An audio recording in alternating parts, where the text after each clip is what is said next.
அனைவருக்கும் வணக்கம். மண் சட்டியில் தட்டைப்பயிரும் கத்திரிக்காய் ஒரு உருளைக்கிழங்கு போட்டு எப்படி குழம்பு வைக்கிறதுன்னு சொல்லிட்டு நான் ஒரு வீடியோ எடுத்துருக்குறேன் பாருங்கள். நேற்று மத்தியானம் இந்த வீடியோ எடுத்தேன். நேற்று மத்தியானம் தான் இந்த குழம்பே வச்சுங்க. செம்மையாக இருந்துச்சு சாப்பிட்றதுக்கு. சாப்பாட்டுக்கு இந்த மாதிரி நீங்கள் ஒரு முறை நீங்கள் வச்சு பார்த்துட்டு சாப்பிடுங்க. வெங்காயம், வெள்ளை வெங்காயம், பூண்டு கொஞ்சமாக, கருவேப்பிலை கொஞ்சமாக போட்டு நல்லெண்ணெய் விட்டு தீயாமல் வதக்கிடணும். சில்வர் வடை சட்டியில் வதக்கினோம்னா கொஞ்சம் தீஞ்சிருதுங்க. அது பக்கத்துலேயே இருந்து பார்த்து தான் வதக்கணும். ஸ்டவ்வை மீடியமாக எரிக்கணுங்க. கொஞ்சமாக சீரகம், கொஞ்சமாக மிளகு குட்டை போட்டு நல்லா வதக்கிட்டு வரமிளகாத்தூள், கொத்தமல்லி தூள், வரமிளகாத்தூள் 1 ஸ்பூன், கொத்தமல்லி தூள் 2 ஸ்பூனுங்க போட்டு எல்லாம் வதக்கி ஃபேன் காற்றுல ஆற வச்சுட்டு நைஸாக அரைச்சி எடுத்து வச்சிடணும். 2 தக்காளி, சின்ன தக்காளி 2 தக்காளி கட் பண்ணி போட்டு வதக்கி எடுத்து வச்சிடணும். அதையும் இதோடையே போட்டு அரைச்சி வச்சிடணுங்க. என்னோடய வீடியோ பார்க்குறீங்க ஒரு லைக் ஒன்று போடுங்க. சப்ஸ்கிரைப் பண்ணிவிட்டு பாருங்கள். சப்ஸ்கிரைப் பண்ண அத்தனை பேர்த்துக்கும் ரொம்ப நன்றி. மஞ்சத்தூள் கொஞ்சம் போடணுங்க, மறக்கவே கூடாது. நான் தட்டைப்பயிரையும் ஒரு உருளைக்கிழங்கையும் சின்ன குக்கரில் வச்சு வேக வச்சு இறக்கி வச்சிட்டேன். 3 விசில் விட்டு வேக வச்சு இறக்கி வச்சுங்க.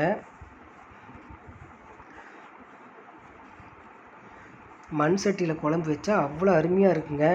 நீங்களும் 2 மண் சட்டி வாங்கி வச்சுக்கோங்க. குழம்பெல்லாம் வைங்க, அதில் செஞ்சு சாப்பிடுங்க. உடம்புக்கும் ரொம்ப நல்லது. மண் சட்டியில் கொஞ்சமாக நல்லெண்ணெய் விட்டு கடுகு கொஞ்சமாக போட்டிருக்கேன். சின்ன வெங்காயம் கொஞ்சம், கருவேப்பிலை கொஞ்சம் போட்டிருக்கிறேன் பாருங்கள். நல்லா வதங்கட்டும். கத்திரிக்காய் போட்ட உடனே ஒரு 2 நிமிஷம் 3 நிமிஷம் நல்லா வதக்கணும். வெந்தயத்தூள் பொடி பண்ணி வச்சுருக்கிறேன் பாருங்கள், அது ஒரு 1/2 ஸ்பூனாட்ட போட்டிருக்கேன். கல்லுப்பு கொஞ்சமாக போடுறேங்க. நல்லா வதக்கிட்டு நம்ம அரைச்சி வச்ச சாந்தை இந்த கத்திரிக்காயில் போட்டுடணுங்க. உடனே தண்ணி ஊற்றக்கூடாது. சும்மா ஒரு 2 நிமிஷம் அல்லது 3 நிமிஷம் நல்லா போட்டு ஒரு பெரட்டிட்டு நல்லா பாருங்கள் கலக்கிடணும். இந்த சாந்து பச்சை வாசம் போகிற வரைக்கும் நல்லா கலக்கியாச்சு. மிக்சியோட ஜாரில் கொஞ்சம் தண்ணி ஊற்றி கலக்கிட்டு தண்ணி கொஞ்சம் உள்ளார ஊற்றிடணும். புளி கரைச்சி வச்சுருக்குறேங்க. கொஞ்சமாக புளியை கரைச்சி ஊற்றணும். குழம்புக்கு தேவையான கல்லுப்பு மறுபடியும் கொஞ்சம் போட்டுக்கணுங்க. நல்ல குழம்பு கொதிக்கிட்டோம். வேக வச்ச தட்டைப்பயிரையும் உருளைக்கிழங்கையும் எடுத்து இந்த கத்திரிக்காயோடு கலக்கணுங்க. பாருங்கள், தட்டைப்பயிறு அருமையாக வெந்துருச்சு. இந்த தண்ணியோடவே போட்டுருவேன். அப்போ தான் குழம்பு டேஸ்ட்டாக இருக்கும்.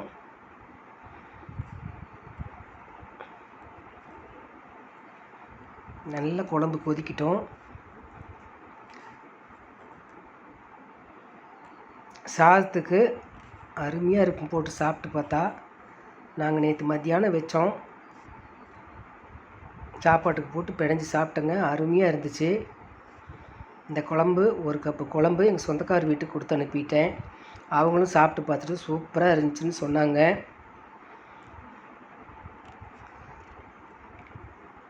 கருவாடு சாப்பிட்றவங்க ஒரு 10 கருவாடு க்ளீன் பண்ணி இதில் போட்டு கொதிக்க வச்சிட்டோம்னா அருமையாக இருக்குங்க. நாங்களும் கருவாடு சாப்பிடுவோம். எங்கள் ஊரில் மாரியம்மன் ஃபெஸ்டிவல் நோம்பி சாட்டியிருக்கிறாங்க. அதனால் கருவாடெல்லாம் போடலைங்க. நான் மட்டன் சிக்கன் செய்ய மாட்டோம் ஒரு 15 நாளைக்கு. இந்த குழம்பே பயங்கர டேஸ்ட்டாக இருந்துச்சு. சூப்பராக இருந்துச்சுங்க சாப்பிட்றதுக்கு. இதே மாதிரி செஞ்சு கண்டிப்பாக சாப்பிடுங்க.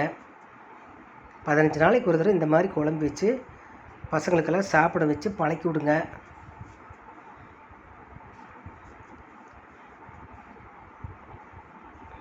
தேங்க்யூ.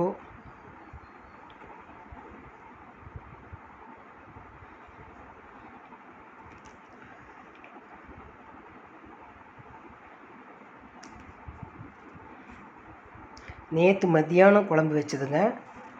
நேற்று மத்தியானமே வீடியோ எடுத்துட்டேன். இன்றைக்கி தான் யூடியூப்க்கு நான் அனுப்பியிருக்கிறேன் பாருங்கள்.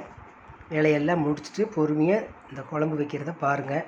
இதே மாதிரி வச்சு சாப்பிடுங்க.